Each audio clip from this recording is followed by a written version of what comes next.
In this video, I'm going to show you how to make a liquid levain from a stiff levain. So if you've created your own starter, and I'll link to that above in case you haven't started yet and are just getting going. But if you've created your own starter and you made a stiff levain, which just means that you're using 50% flour and 50% water, so the same amount of each ingredient, and a recipe that you come across and you want to make has a liquid levain. It is super easy to make a liquid levain from a stiff levain. You only want to maintain one starter perpetually, just because the flour and it's a pain in the tush, right?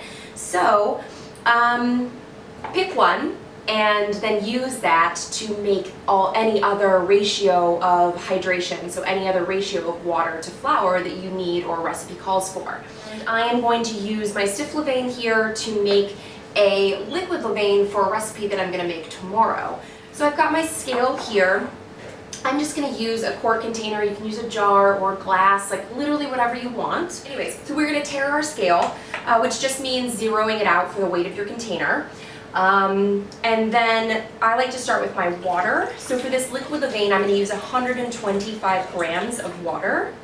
And then I like to add my starter.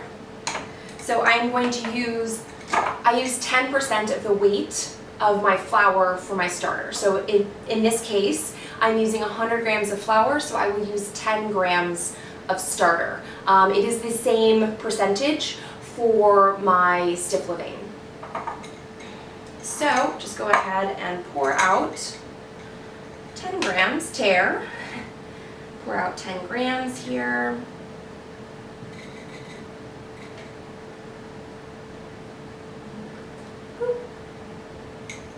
I'm going to tare again, and then I'm going to add my AP flour. So like I said, 100 grams of that.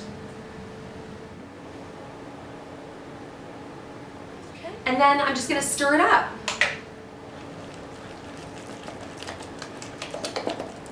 You can use your hands if you're making a big batch. It makes it easier sometimes. So, and then you top it, and that's it. So you basically, now you know how to make a liquid levain from a stiff levain, or vice versa. You can use, as long as your culture is active and happy, you can make whatever percentage water levain that you want or you need for your recipe. It's that simple. If you like this video and you want to see more, don't miss out. Go ahead and hit subscribe below, and don't forget to turn on the little bell thing.